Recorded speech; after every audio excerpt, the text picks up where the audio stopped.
Hey, what's up, everybody? How are you doing tonight? I'm just going to make an adjustment on my camera here. Thank you for joining me tonight on this quick YouTube live.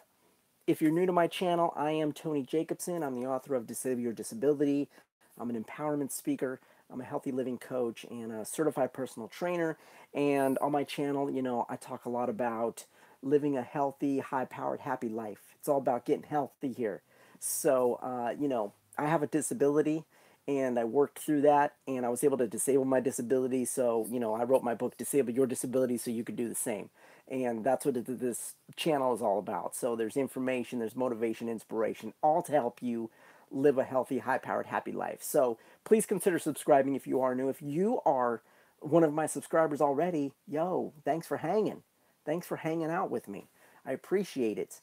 Tonight I wanted to talk about a topic that has come to my attention recently because, just being around in the community that is centered around the disability that I have. Now, the disability that I have is called Osteogenesis Imperfecta.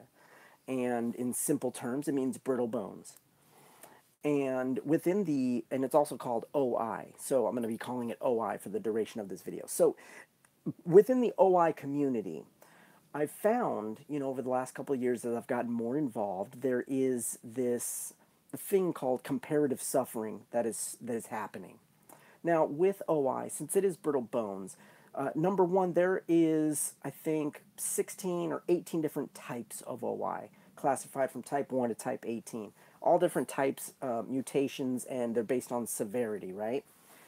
So, with all the different levels of severity, and then with all the different people within each level of severity, everyone has their own trials and tribulations, their own issues. For us within the OI community, we're always talking about how many fractures we've had, how many bones we've broken. I'm at like 70, and how many surgeries we've had. I've had like 12, right? We also talk about hardware that we have. Like, I have 4 rods. Hey James, thanks for watching. I have 4 rods. I have one in each femur, one in each tibia, right? So within the community, everybody has different things going on, different numbers of fractures, number of surgeries, what type of hardware they have, etc. And what is happening is now I think I've found and I've noticed this because like my mission right now is to help as many people as I can. And with that, I'm getting notifications. And with my mission of helping people, I don't do any comparative suffering. Like I feel that we're all the same.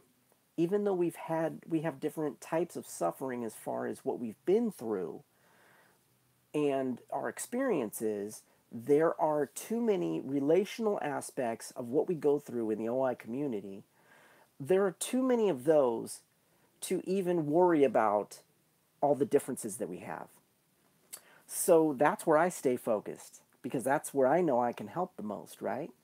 Relating with somebody who maybe has had more fractures than me, more surgeries than me, etc. Not worrying about that stuff and just talking about what we've been through emotionally and mentally. And look, we both know what it feels like to break bones, right? Staying on that level, staying positive about it, just being in the relational space, we get so much more done. So much more progress is made. I can help so much easier someone that comes to me that way, and with me being open, the same. Same goes for somebody that might be like have less breaks than I have less hardware, is even more physical than I am, you know? And I have a mild form of it, right? So there's people that have mild form type 1 that literally have a super mild form, maybe have only broken a couple bones in their lifetime, but they still have OI. They still know what it's like to break a bone. They still know what it's like to be afraid of breaking something. They still know what it's like to having to be careful. There's a whole list of things that we have in common that I like to focus on so that we can get more things done. And for me, it's all about that progress. So, what I would like to challenge the OI community with is eliminating comparative suffering within our community. And I think that, sometimes it's a tough subject to talk about, but I think it's important because we can help each other more, give more solid support, and see more progression and transformation happen within our community if we eliminate comparative suffering. I think there are many people who, I do a video before my videos here in a private Facebook group where it's simply just people that have OI or closely related. And, someone with OI had expressed that she would do the comparative suffering thing and it would make her depressed. And, again, like, what good is that? Where is comparative suffering positive in your life? It's not. It doesn't lead to anything positive. In fact, it can lead to something negative like depression, and it can make you feel bad. If I was to sit here and look at other type 1 mild OIers that don't break as many bones and compare my suffering and say, man, I can't do that. Oh, man, I've had this many break, blah, blah, blah, blah, blah. I can easily get depressed. I can easily get down on myself. And how am I going to progress or transform if I have that thought in my mind? So it's not going to happen.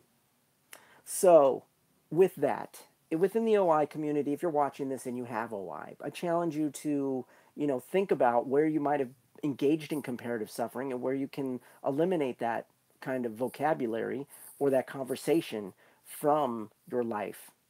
If there are if there's anybody out there that has another disability, I don't know if this happens in other disability communities. I'd be very curious to find out if you have another disability and it's happening like in your kind of community. Please comment and let me know like what's happening there. Because I feel that in other communities it might not happen the same, but it probably does. I'd like to find out more. I can really only speak on what I see in the OI community. And if you don't have a disability, let's talk about that really quickly. Comparative suffering can go beyond a disability. It can be just within everyday life. If you're looking, if you're trying to keep up with the Joneses, and you're looking at someone who has a bunch of stuff, and you may not have a bunch of stuff.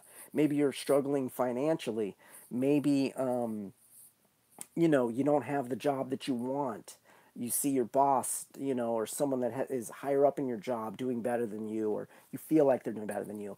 You could put yourself into that comparative suffering mode really quickly. And again, all it's going to do is lead you down a negative path to negative emotions that are just going to stop you from progressing. So let's work on that this week. Let's work on that. If you've ever had this feeling, or if you have no idea what I'm talking about, comment. Let me know your thoughts. Let me know your thoughts. Have you seen it? Have you been able to overcome it? I'd like to hear what your experience has been. I never have personally engaged in it, and I I just can't. I just can't because I just see it in a different light. And I want you to see it in a different light too because I want you to be happy. I want you to be healthy. I want you to be living that high powered life that you deserve because we all deserve it. Regardless of a disability, regardless of whatever's holding us back, if it's something physical, if it's something emotional, psychological, whatever's holding us back from living a healthy life, we can get through it. You can get through it. So I want you to get through it. Have a great week. I will see you next week, Monday night. All right? And remember, like I always say, get moving, eat right, and get your mind straight. Because with those three things working together, you can and will live the healthy, high powered, happy life you deserve. We'll see you next week.